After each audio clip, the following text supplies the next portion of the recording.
الحمدللہ والصلاة والسلام علی رسول اللہ وعلی آلہ وصحبہ وموالا۔ محترم بھائیو، السلام علیکم ورحمۃ اللہ وبرکاتہ۔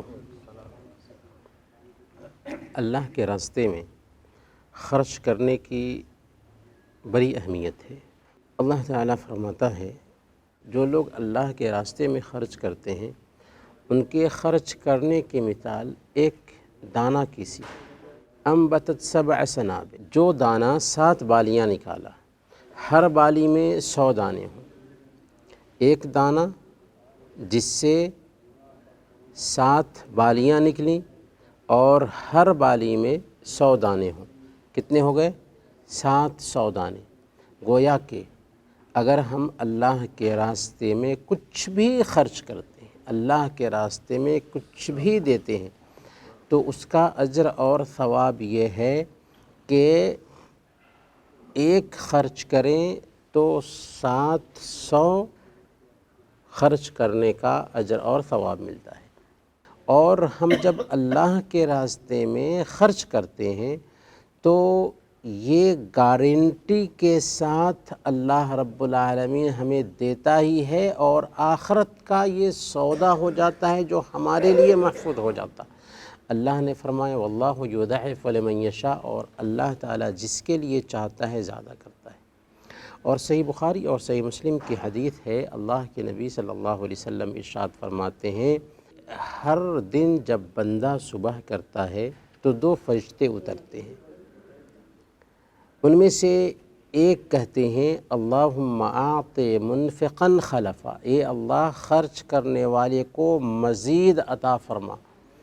دوسرا کہتا ہے اللہم اعط ممسکا تلفا، اے اللہ روک کر رکھنے والے کے مال کو برباد کر دے، تلف کر دے۔ گویا کہ اگر ہم اللہ کے راستے میں خرچ نہیں کرتے ہیں تو ہمارے لیے سخت وعید ہے۔ اللہ کے راستے میں خرچ کرتے ہیں تو فرشتے باضابطہ ہمارے لیے دعا کرتے ہیں، اور ایک کے بدلے میں 700 اللہ کے کھاتے میں جمع ہوتا ہے۔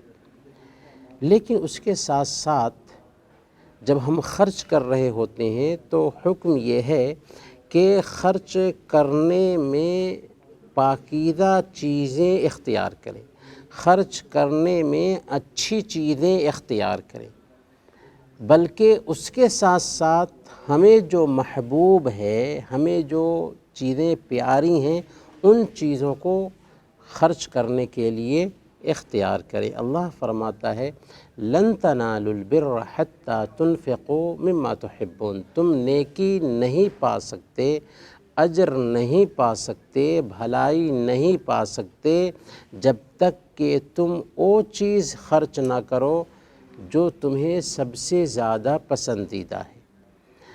نیکی سے مراد، بھلائی سے مراد، بعض اہل علم نے کہا کہ جنت ہے، یعنی تم جنت نہیں پا سکتے جب تک کہ اپنی پسندیدہ چیز خرچ نہ کرو۔ اس کا مطلب قطعاً یہ نہیں ہے کہ جو چیزیں ہماری پسندیدہ نہیں ہیں، ضرورت سے زائد چیزیں ہیں، اگر ہم ان کو خرچ کرتے ہیں تو ان میں اجر نہیں، ان میں بھی اجر اور ثواب ہے۔ لیکن اس آیت کریمہ میں اصل میں یہ بتایا گیا ہے کہ ایک آدمی کو چاہیے کہ خرچ بھی کرے تو اپنی پسندیدہ چیز خرچ کرے، جو اس کو سب سے زیادہ مرغوب ہے، جو اس کو سب سے زیادہ پسند ہے، وہ چیز خرچ کرے۔ یہ خرچ کرنے کا اعلیٰ درجہ ہے۔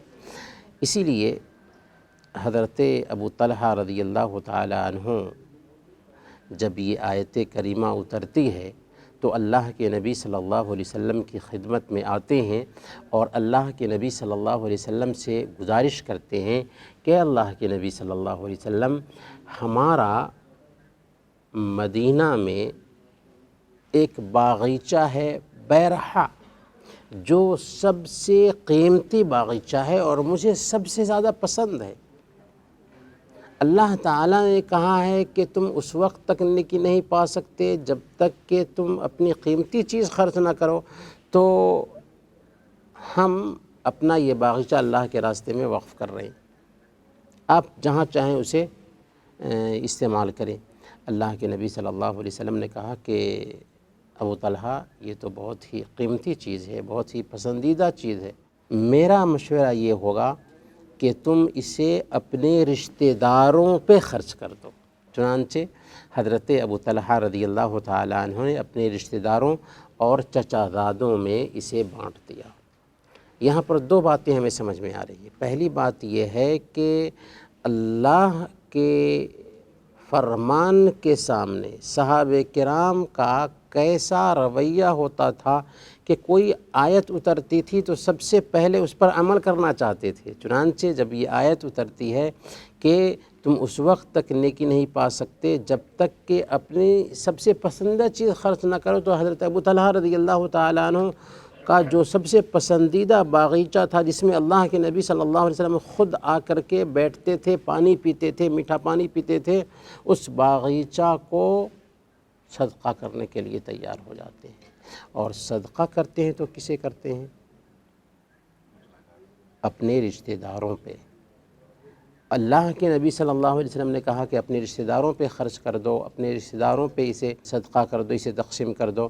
گویا کہ صدقہ کرنے میں اگر ہم اپنے رشتہ داروں کا چوائس کرتے ہیں تو یہ زیادہ بہتر ہے۔ عام طور پر لوگ کیا سوچتے کہ دور کا کوئی غریب ہے تو اس کو ہم دیں، نہیں، ہمارا رشتہ دار ہے جو کمزور ہے، مالی اعتبار سے مجبور ہے، تو اس کو دیتے ہیں تو زیادہ اجر اور ثواب ہے۔ اللہ کے نبی صلی اللہ علیہ وسلم نے فرمایا الصدقۃ المسکین صدقہ وعلی ذی الرحم اثنتان صدقۃ وصلۃ، کہ مسکین کو اگر ہم دیتے ہیں تو صدقہ کرنے کا ثواب ملتا ہے، لیکن رشتہ دار کو دیتے ہیں تو صدقہ کرنے کا بھی ثواب ملتا ہے، صلہ رحمی کرنے کا بھی ثواب ملتا ہے، گویا کہ دوہرا اجر اور ثواب ملتا ہے۔ اسی طریقے سے حضرت زید بن حارثہ رضی اللہ تعالی عنہ کے بارے میں آتا ہے کہ جب یہ آیت کریمہ اتری تو حضرت زید بن حارثہ رضی اللہ تعالی عنہ کے پاس ایک گھوڑا تھا جو سب سے زیادہ ان کا پیارا تھا، اس گھوڑے کو انہوں نے صدقہ کر دیا۔ حضرت عبداللہ بن عمر رضی اللہ تعالی عنہ کے پاس میں ایک لونڈی تھی جو سب سے زیادہ پیاری تھی، اس کو انہوں نے صدقہ کر دیا، اللہ کے راستے میں وقف کر دیا۔ حضرت عمر فاروق رضی اللہ تعالی عنہ بھی اللہ کے نبی صلی اللہ علیہ وسلم کے پاس آتے ہیں اور کہتے ہیں کہ یا رسول اللہ، خیبر میں جو میرا مال مجھے ملا ہے وہ سب سے زیادہ مجھے پسندیدہ ہے، اسے میں اللہ کے راستے میں خرچ کرنا چاہتا ہوں۔ تو اللہ کے نبی صلی اللہ علیہ وسلم نے ان کو بھی یہی کہا تھا کہ اسے وقف کر دو۔ تو اللہ کے نبی صلی اللہ علیہ وسلم کے صحابہ جو تھے، اللہ کے راستے میں خرچ کرنے کے لیے سب سے بڑھ کر کے آگے ہوتے تھے اور اپنی پسندیدہ چیزیں خرچ کرتے تھے۔ لیکن یہاں پر یہ بات بھی نوٹ کرنے کی ہے کہ اگر ہمارے پاس میں کوئی زائد چیز ہے جسے ہم نہیں استعمال کر رہے ہیں اور دوسرے کے وہ کام آ سکتی ہے تو ہم اس کو دے سکتے ہیں، پر ہماری طبیعت ایسی بن جائے کہ ہم کبھی بھی کسی کو دیں تو گھٹیا چیز ہی دیں۔ یہ اللہ کے لیے خرچ کرنے کے منافی چیز ہے کہ ہم اللہ رب العالمین کے راستے میں خرچ کریں تو صرف گھٹیا ہی چیز خرچ کریں، ایسا نہیں ہونا چاہیے، بلکہ اللہ کے لیے اچھی چیزیں خرچ کرنے کا رویہ اپنانا چاہیے۔ وصلی اللہ علی نبینا محمد وعلی آلہ وصحبہ اجمعین۔